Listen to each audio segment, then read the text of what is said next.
This little post right here has caused a total internet meltdown the last several weeks. And you could see it was done by Smash JT, of all people, who said, I asked ChatGPT to make her beautiful. Holy shit. Maybe this is all studios need to start doing if they want sales. And you could see the original design for Intergalactic's female protagonist, voiced by Tati Gabrielle, on the left, with her ever so nice little shaped bald head, with a new AI redesign, look close to Sydney Sweeney.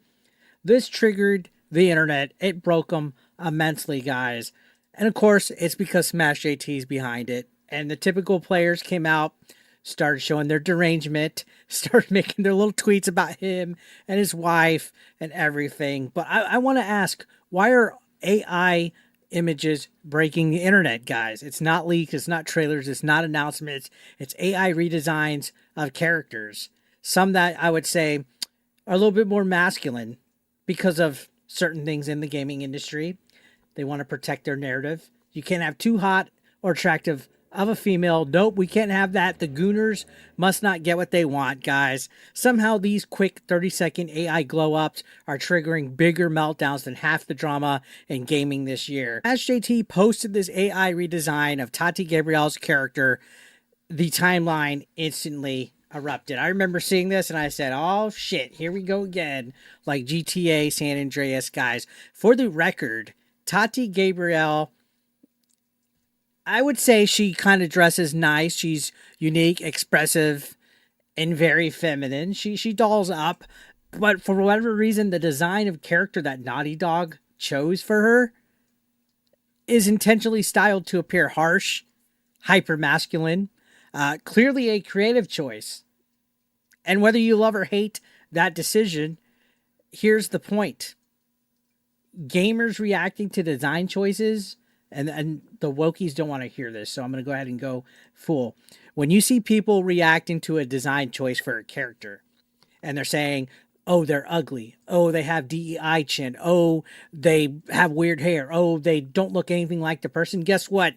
Complaining about character designs, especially from gamers reacting to it, it's not toxic. Okay? It's perfectly normal. Redesigns get millions of views because people care about the aesthetics of characters. It's part of marketing. It's part of immersion in a game. It's part of why games like Stellar Blade and Marvel Rivals absolutely print engagement. And above all, that cash fucking money. Okay? If your character looks intentionally unappealing, gamers will notice. And yes, they will talk about it. But, oh, we can't have that. We can't have gamers talk about it at all, guys. And the internet has always been dramatic, but lately it feels like we've reached a point where people don't just disagree. They implode. And they can't handle the fact that somebody else would have a different opinion about a character design than they do. And they go low blow. Again, we're not fighting over story spoilers. We're not fighting over gameplay changes, but a fan-made AI redesign of a character just for laughs and giggles on Twitter. I mean, they always want to say, oh, well, if you don't like it, don't play it. Well, if you scroll past a post you don't like, cool. Just scroll past it. You know, you don't have to respond. You don't have to react to it.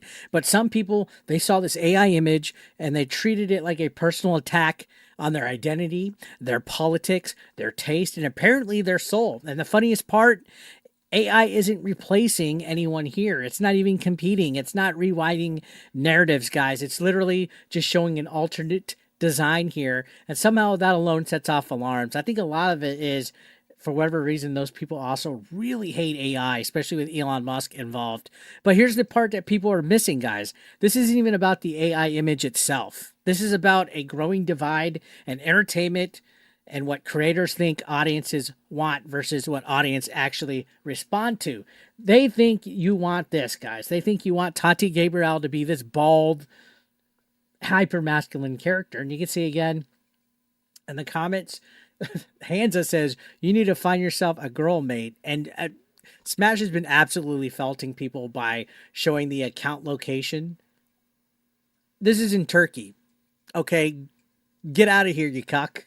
And then you got people posting bro with his face, and again, Chile.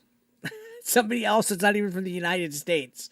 And then this individual goes, the average gamer is 41 years old. They don't need an underwear model to be the lead protagonist. Our industry will never be respected like the other mediums if we don't take it seriously in its ability to communicate a story. Please grow up. You're making our culture worse. Again, an Australian cuck right here. Why are, no offense to all my people from overseas, but why are the most cucked little wokies from elsewhere, especially like Australia, Canada, Europe, and stuff like that? I don't know. That's kind of weird. They even tried to go personal with it. Maybe AI could generate you a girlfriend next. And Smash says, I'll stick with my wife. I mean, absolutely causing people bunkers. Right. I'd bland and generic left is interesting and memorable, right? And Smash replied, showing the pronouns. Somebody put, I asked Chat GPT to make you beautiful. Holy shit. And Smash put, WTF is that? Showing their profile picture. Elias says, grow up. And Smash JT says, bro, you're crying about wrestling in all of your replies. I mean, definitely set these people off. Look at this. Smash says, I tried with you and it crashed the app. This person says, you couldn't even get Tati Gabrielle's actual face and instead use AI to generate another person. Your obsession with it is unhealthy, dude. And again, a UK cuck right there. They're beating your ass in the comments, my God. No, they're not. No, they're not, Mighty Keef. Or should I say Mighty Queef? Okay. I mean, dude, it is so hilarious how much Smash doesn't even have to try to get these people to get upset. It's great stuff here, guys. And again, the backlash obviously wasn't I prefer Tati Gabrielle's. Like, you notice nobody's actually defending Tati Gabrielle and Intergalactic. They're just attacking, right? The argument instantly escalated to, this is racist, this is sexist, you're insecure, you're threatened by women, where's your wife, where's your girlfriend, you're ugly, you're an incel, and always goes personal because they don't have any argument, guys. That kind of knee-jerk reaction ignores something obvious here, guys, that nobody was demanding the studio changes anything. Smash was just showing his AI thing. They're simply showing what alternate designs might look like. And when it's simple, here's a version with longer hair or here's a more stylized look, makes certain people, and I say certain people, furious. It's usually because the conversation stopped being about art and it became about ideology. And that's what the fucking problem is. And that's why I do what I do. That's why I call out what I call out. It's not being hateful. It's not hating people of marginalized race or LGBTQ. It's calling out the bad actors, the performative activists that are getting riled up over this, guys.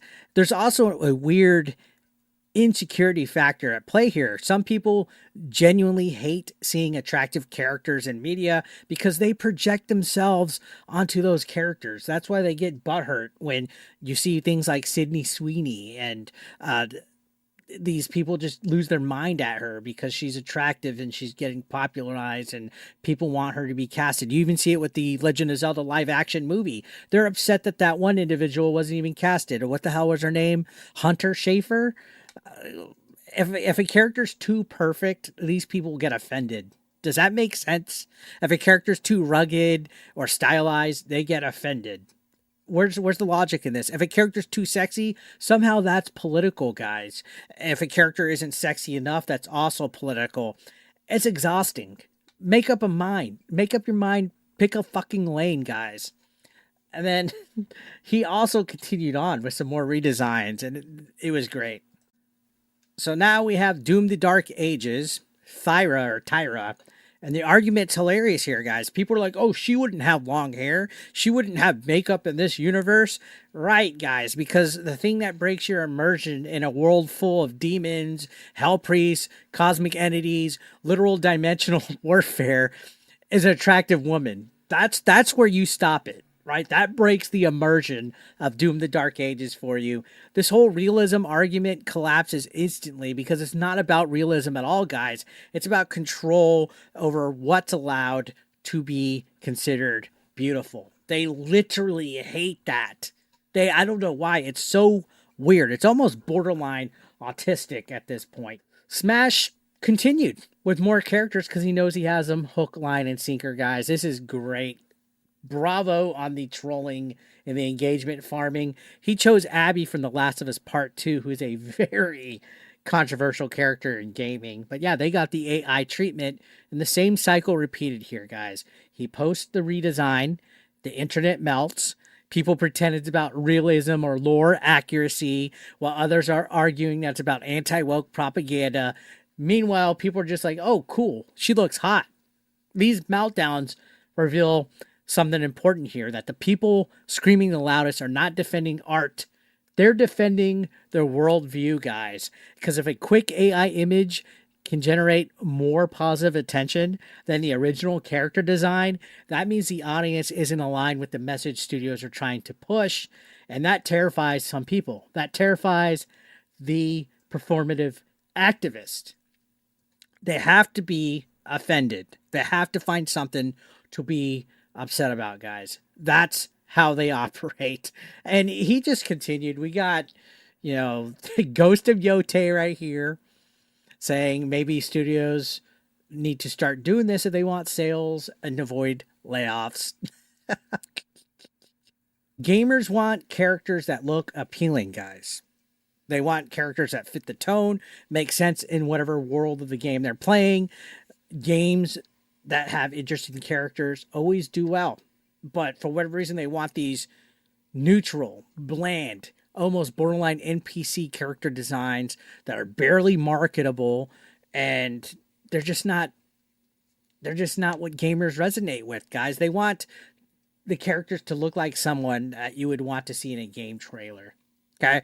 These redesigns aren't about forcing studios to change. They're about fans expressing their preferences, something that should be completely normal, but we're not allowed to have preferences anymore. If a simple AI mock-up outperforms the studio's design, that's not the fans' fault. Okay. That's a feedback loop that studios should absolutely pay attention to. That's not the fans' fault. It's not. If Hollywood and gaming keep ignoring what audience respond to, these conflicts are only going to get louder.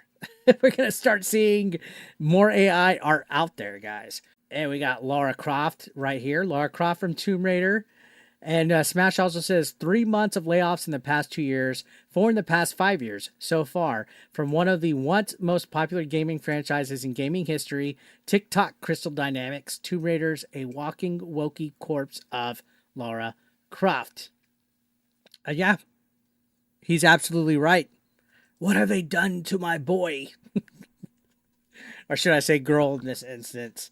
They have definitely been fucking up Lara Croft as of late, especially the Netflix adaptations, things like that. And, I mean, people are just responding to this like nuts. Look at this guy. He said, I'm all for sexiness in media, but not a needy, fragile weirdo where fictional characters have to be hyper attractive for me to purchase. As a gritty, badass bounty hunter, the character on the left looks more fitting, more interesting too, like prior icons. And this guy, Smash goes, dude got a bald chick fetish. It's cool, man. No need to put yourself on blast. Oh, golly. That is hilarious, dude. And then you can see people are triggered right here. That might be your problem. Perhaps your wife or partner isn't giving it to you, or you've been emasculated your whole life. Hence, feel a need to treat females in games like pseudo dating sims, gooning material, and get fragile and secure when you can't get your kicks off. I don't view Jordan A. Moon from Intergalactic as gooning material like you evidently want to. I see her as a potentially badass bounty hunter, and I'm curious about her background, past skills. Oh my god, what a fucking little cock. I'd imagine most non-emasculated and socially adept people view fictional characters for the characters and people they are, not just what eye candy they can offer. And Smash says, my guy, your post is legit the biggest cell phone I've seen on the internet. Doubling down and coming at my wife as your follow-up. I'm not even mad. I'm impressed. Oh, goodness, man. These people. Anyways, I'm going to leave it there, guys. There's plenty more on his Twitter account. It's great. Let me know your thoughts down below. Are AI redesigns harmless fan art, or do they hold a mirror up to a much bigger problem in modern entertainment? Let me know down below. Like, dislike, subscribe, and I'll see you in the next video. Have a good one.